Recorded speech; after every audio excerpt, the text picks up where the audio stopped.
Israel 4টি ফ্রন্টে লড়ছে, কিন্তু পরাজয় ঘরেই আসতে পারে।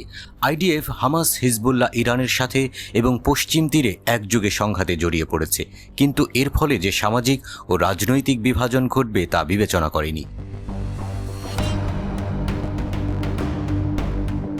ইসরায়েলের প্রতিরক্ষামন্ত্রী ইয়োভ গ্যালান্ট এই মাসের শুরুর দিকে ইসরায়েল যে সংঘাতে লিপ্ত ছিল তাকে মাল্টিফ্রন্ট ওয়ার হিসেবে বর্ণনা করেছেন।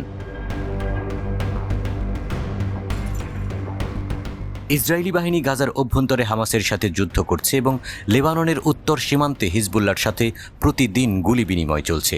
সিরিয়ায় ইরান সমর্থিত বাহিনীর সাথে একটি নিম্ন স্তরের সংঘাতে জড়িত। ইয়েমেনে হুথিদের ছোড়া ড্রোন ইসরায়েলকে লক্ষ্যবস্তু করেছে। সিরিয়ায় ইরানের দূতাবাসে হামলার প্রতিশোধ নিতে ইসরায়েলে হামলা করে তেহরান। আরও একটা নতুন ফ্রন্ট খুলে যায় ইসরায়েলি সেনাদের জন্য।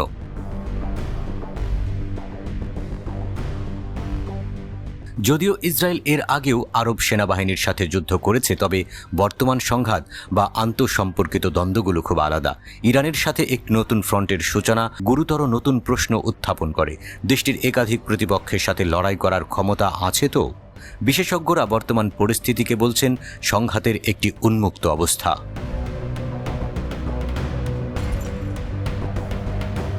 গার্ডিয়ানের প্রতিবেদনে বলা হয়েছে, বাস্তবতা হলো ইসরায়েল অন্তত এক দশক ধরে এমন একটি যুদ্ধের পরিকল্পনা করেছে যাতে গাজা এবং উত্তরে হিজবুল্লাহর বিরুদ্ধে একযোগে যুদ্ধ করা যেতে পারে। কিন্তু সেই অভিযান কিভাবে পরিচালিত হবে সে সম্পর্কে অনুমানগুলি ভুল বলে মনে হচ্ছে। সাম্প্রতিক বছরগুলোতে ইসরায়েল প্রতিরক্ষা বাহিনীর কৌশলের মূল সংগঠিত ধারণাটি হল বহুবর্ষ পরিকল্পনা। এই পরিকল্পনার সূচনা পয়েন্টের ধারণা মোতাবেক হিজবুল্লাহ অথবা হামাস ইসরায়েলের প্রচলিত স্থলবাহিনীর সাথে লড়াই করার সম্ভাবনা খুবই কম। 2006 সালে দ্বিতীয় লেবানন যুদ্ধ এবং গাজার পূর্ববর্তী সংঘর্ষের অভিজ্ঞতার উপর ভিত্তি করে আইডিএফ উপসংহারে পৌঁছেছে যে তার প্রধান শত্রু হবে বিস্তৃত রকেট ভিত্তিক বাহিনী।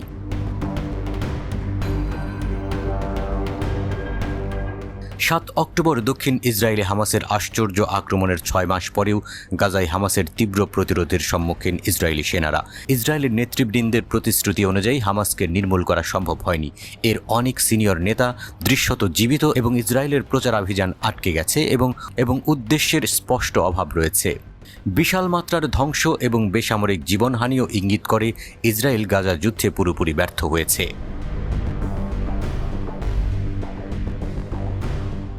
উত্তর সীমান্তে অনেক বেশি শক্তিশালী বাহিনী হিজবুল্লাহর সাথে প্রতিদিনের গুলি বিনিময় ইসরায়েলকে বেসামরিক লোকদের সরিয়ে নিতে বাধ্য করেছে। বেশিরভাগ ইসরায়েলি সামরিক পরিকল্পনাকারীরা এখন স্বীকার করেছেন যে হিজবুল্লাহ একটি পূর্ণমাত্রার সংঘাতে গুরুতর ক্ষতি করতে পারে।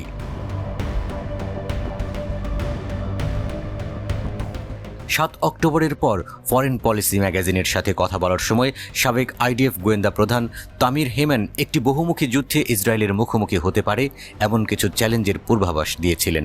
সে সময় তিনি বলেছিলেন, আমরা একাধিক ফ্রন্ট পরিচালনা করতে পারি, আমরা এমনকি 3টি ফ্রন্ট পরিচালনা করতে পারি। সামরিক সিদ্ধান্ত বিজয় একযুগে হবে না, তবে এটি কোনো সমস্যা নয়। কিন্তু ইসরায়েল কি একাই একাধিক ফ্রন্টে লড়াই করতে পারে তা নিয়ে যথেষ্ট বিতর্ক আছে। আন্তর্জাতিক জোটগুলোর সাহায্য ছাড়া গত সপ্তাহে ইরানের ক্ষেপণাস্ত্র হামলাকে ইসরায়েল মোকাবেলা করতে পারত। অন্যের জন্য গর্ত খুঁড়ে নিজেই সেখানে পড়েছে ইসরায়েল।